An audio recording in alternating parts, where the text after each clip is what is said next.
Buenas compañeros, hoy mi grupo está conformado por José Jauregui, Iván Guerrero, Cristian González y quienes habla, Johender Vanegas. Hablaremos de las turbinas Francis. Bueno, una turbina Francis básicamente siendo una turbina de reacción, es radial axial, normalmente de eje vertical, aunque pueden ser de eje horizontal. Como podemos ver en la gráfica a mano izquierda se encuentra la entrada del agua que va a tener el rotor Francis, su eje, los álabes, el distribuidor que va dentro de siguiente a la entrada del agua y la caja de espiral y por consiguiente la salida. Está compuesto por aletas móviles que sirven para recaudar y poder crear un flujo el cual vaya hacia el rodete y se utiliza un gran rango de saltos y de caudales de agua. La clasificación básicamente son tres. Se clasifican en lentas, media, rápida y extra rápida. Aquí esto parte desde la velocidad de caída que vayan a tener. Entonces, entre mayor sea la velocidad, la velocidad de caída del agua, de mayor sea la altura, va a tener más velocidad. Aquí podemos notar que la energía de presión de agua embalsada se convierte en energía cinética en su recorrido por la tubería de descarga, la cámara en espiral y el predistribuidor y el distribuidor. Entonces vemos que las condiciones que provocan el giro del rotor al discurrir a través de los álabes de la turbina, cómo el agua comienza a entrar y a medida se va generando un movimiento, el cual se me transforma en energía eléctrica. A la salida del rotor, el tubo de aspiración produce una depresión o una succión. En este conducto donde nuevamente la energía cinética se va a convertir en energía de presión.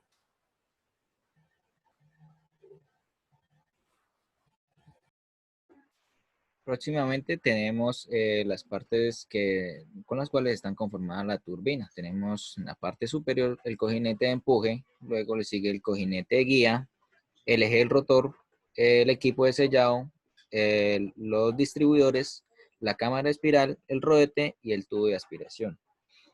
A continuación, pues, voy a explicar cada uno de estas partes.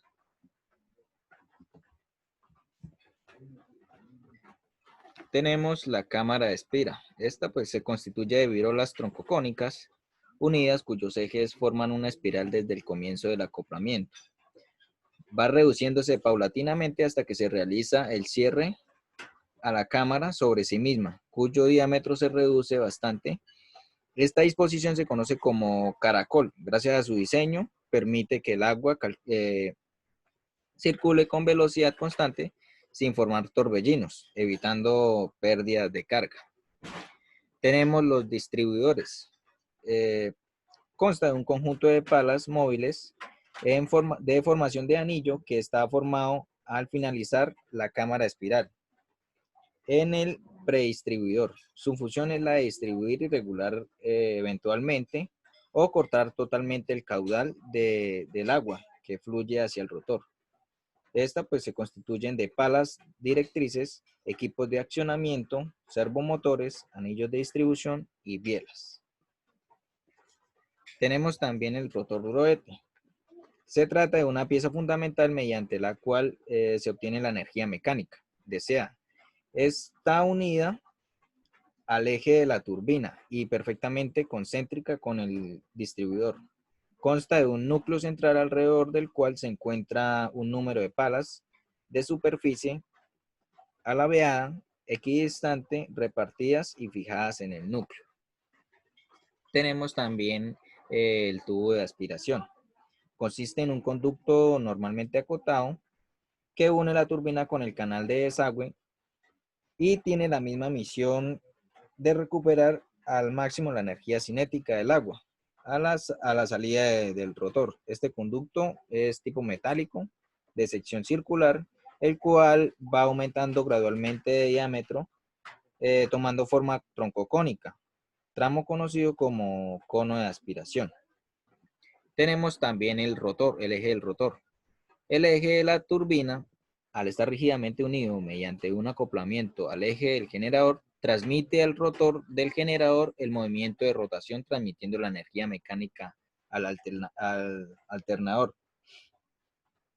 Estos tipos de instalación vertical sobre el eje del generador es donde el sistema soporta todo el peso del conjunto formado por los ejes, el rotor, el generador de la turbina y el empuje del agua sobre los álabes. Tenemos también el equipo de sellado. Este equipo está destinado a sellar, cerrar e impedir el paso del agua que pudiera fluir desde el rotor hacia el exterior de la turbina por el espacio existente entre la tapa de la turbina y el eje. Este consta de una serie de aros formados por juntas de carbos y materiales sintéticos presionados por medio de servomecanismos hidráulicos sobre un collar en el eje. La serie de aros concéntricos, radial o axial, se disponen de manera alterna entre la parte giratoria y la parte fija, contribuyendo eficazmente al cierre hidráulico. Tenemos también el cojinete guía. Este se constituye un anillo normalmente dividido radialmente en dos mitades o de una serie de segmentos que se asientan perfectamente sobre el eje y la superficie en contacto y están recubiertas de material antifricción. La superficie de contacto del cojinete está entallado vertical o diagonalmente al fin de favorecer la circulación del aceite y así lograr la autolubricación. Tenemos por último el cojinete de empuje. Este elemento, conocido también como soporte de suspensión, es un componente característico y necesario en todos los grupos, conjunto de turbina generador, y está ubicado por encima del rotor del generador.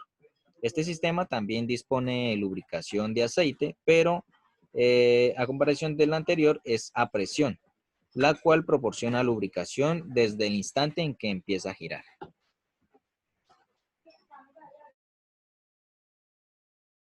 ¿Cómo funciona la turbina? Este tipo de turbina es capaz de ordenar en desniveles de alturas que van desde los metros hasta los cientos de metros. De esta forma está diseñada para poder trabajar en un amplio rango de saltos y caudales. Gracias a la alta eficiencia con la que está construida y los materiales que se emplean para ello, ha hecho que este modelo sea de los más utilizados en todo el mundo. El uso principal se da en el ámbito de la generación de energía en centrales hidroeléctricas. La energía hidroeléctrica, tal y como sabemos, se trata de un tipo de energía renovable que utiliza los altos calles de agua para poder generar una corriente eléctrica. Estas turbinas son bastante eficientes y costosas de diseñar e instalar, pero suelen funcionar durante décadas. Esto hace que la inversión en el costo inicial de este tipo de turbinas sea más alto que el resto. Sin embargo, merece la pena ya que la inversión inicial es capaz de recuperarse en los primeros años, tal y como ocurre en la energía fotovoltaica, en la que empezamos con paneles solares de una media de 25 años de vida útil y podemos recuperar la inversión durante los 10 o 15 años de uso. La turbina Francis presenta un diseño hidrodinámico que nos garantiza un alto rendimiento debido a apenas existentes pérdidas de agua. Son bastante robustas, el cual el aspecto y tienen un bajo costo de mantenimiento. Este es uno de los puntos más ventajosos de este tipo de turbinas, ya que el mantenimiento es más bajo y lo hace reducir en los costos generales. No se recomienda para nada la instalación de una turbina Francis con mayores de 800 metros, ya que existen demasiadas variaciones de la gravedad. Tampoco es recomendable instalar este tipo de turbinas en lugar donde existen grandes variaciones en el caudal. Uno de los principales problemas de la turbina es la cavitación. ¿Qué es la cavitación? Es las burbujas de aire que se generan en el agua al caer en el vacío. Y la cavitación es un aspecto importante que debemos controlar en todo momento. Es un efecto hidroneumático que se produce cuando se generan cavidades de vapor dentro del agua que se están por las turbinas. Al igual que ocurre en el agua, puede ocurrir en cualquier fluido en estado líquido y por el actuar en las fuerzas que responden a diferentes presión. En este caso sucede que cuando el fluido a una gran velocidad por una arista afilada y se producen descomposiciones entre los fluidos, la conservación de la constante de Bernoulli, puede ocurrir que la presión del vapor del líquido en de tal forma que las moléculas puedan cambiar inmediatamente de estado a vapor y formen una gran cantidad de burbujas. A esas burbujas se le conocen como cavidades, de ahí proceden el concepto de cavitación. Todas las burbujas viajan de zonas donde hay mayor presión hasta donde hay menor presión.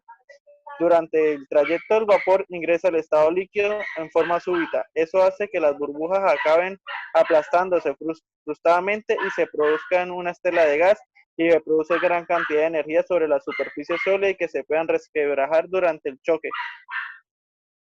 Todo eso se hace que tengamos en cuenta la cavitación en las turbinas Francis.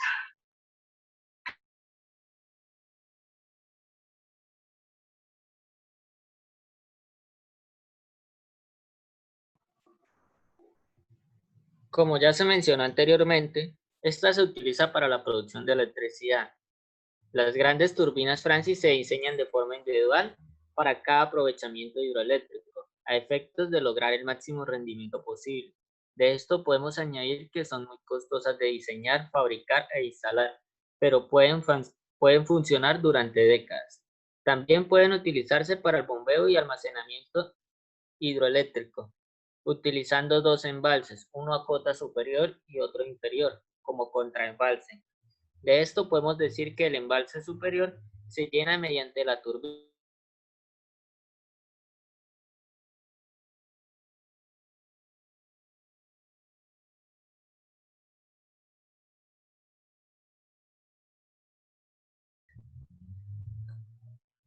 Continuando, tenemos las ventajas y desventajas de esta turbina.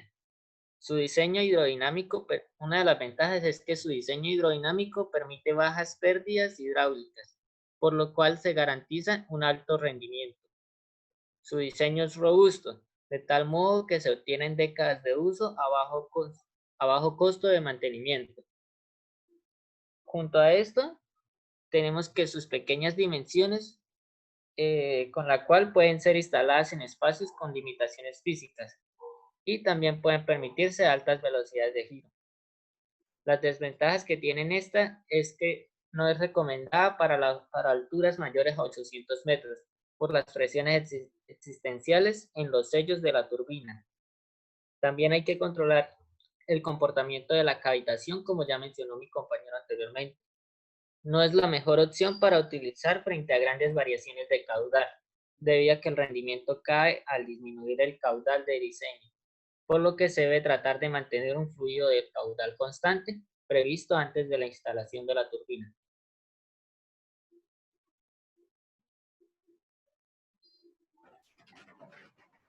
¿Cuáles son los usos de la turbina Francis? Estos pues frecuentemente son utilizadas en alta gama de alturas y demandas de potencia. Se utilizan también en saltos de columna de agua de entre 10 y los 700 metros de altura. La potencia que puede entregar o que se puede someter a producir estas turbinas oscilan entre los 100 kilovatios y los 1000 megavatios. En comparación con la turbina Pelton, son competitivas en el ámbito de que tienen un número específico de revoluciones baja. Para la determinación de la energía, analizando cada parte de las secciones que se componen la turbina, como pueden ver en la gráfica, teniendo en cuenta la sección de la entrada, la sección de la entrada del distribuidor, la sección de la entrada al rodete y la sección de la entrada al tubo de aspiración, podemos determinar el balance de la energía, conociendo los saltos brutos y también el salto neto. Para conocer el balance de energía, en primer lugar, debemos conocer las cotas geométricas que ocupan cada una de las secciones descritas anteriormente en cada uno de los elementos. Si realizamos el primer balance entre la sección de entrada de la caja espiral y el distribuidor mediante la ecuación de Bernoulli, podemos analizar que la energía de entrada en la sección de entrada es igual a la energía de la entrada al distribuidor más las pérdidas que existen entre la entrada de la caja espiral y la salida de esta. Del mismo modo, ya podemos hacer el balance de la energía existente en el distribuidor entre el punto 0 y el punto 1 de la imagen, como lo pueden ver aquí. Asimismo, podemos también analizar el balance de la energía que existe entre el rodete, teniendo en cuenta la altura útil calculada previamente mediante el triángulo de velocidad, y finalmente podemos analizar el balance de la energía entre la salida del rodete y la cámara de descarga, analizando las pérdidas de este último.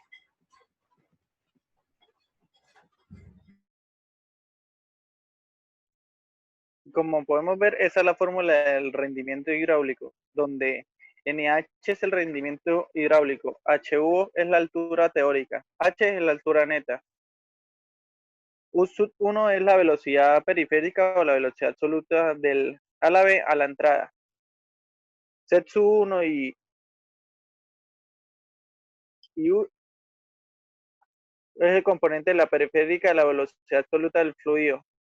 U sub 2 es la velocidad periférica o velocidad absoluta del álave. T sub 2 es el componente de la periférica de la velocidad absoluta del fluido. G es la fuerza de la gravedad.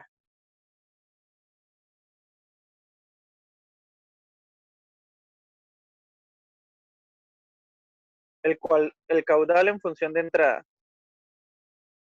En esta podemos ver que Q, que es el caudal, el D sub 1, que es el diámetro de la entrada del rotete, el B sub 1 es el ancho del rotete, el C sub 1M es la componente meridional de la velocidad absoluta del fluido, el tau sub 1 es el área en la que se encuentra el rodete, ejemplo, los alabedes de un 8% que es útil en la entrada, y un rodete así de T es igual al 100% menos el 8%, es decir, un T igual al 92%.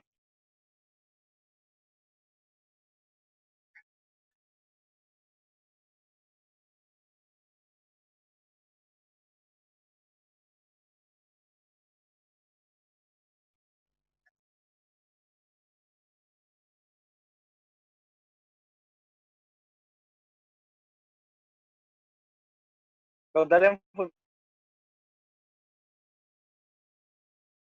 en función de salida. Aquí en esta ecuación podemos ver que Q es el caudal. D sub 2 es el diámetro de la salida del rotete. B sub 2 es el ancho del rotete. C2 es la componente meridional de la velocidad absoluta del fluido. D sub 2 es el área útil de salida del rotete de su plenes afilados de los álabes, que es igual a T igual a 1. La componente de velocidad. En esta podemos ver que el Z sub 1M es la componente meridional de la velocidad absoluta del fluido a la entrada. El D sub 2 es el diámetro de la salida del rotete. El B sub 2 es el ancho del rotete. El B sub 1 es el ancho del rotete. El D sub 1 es el diámetro de la entrada del rotete. El C2M es el componente meridional de la velocidad absoluta del fluido a la salida. La fuerza tangencial del chorro. Podemos ver que F es la fuerza tangencial ejercida por el chorro donde sobra las churradas. Q es el caudal. P es la densidad del agua. W sub 1U, la componente periférica de la velocidad relativa a la entrada. W 2 es la componente específica a la velocidad relativa a la salida. La velocidad absoluta del álave. Donde en esta podemos ver que U es la velocidad periférica o velocidad absoluta del álave, D es el diámetro del rotete y N son las RPM que da vueltas el generador.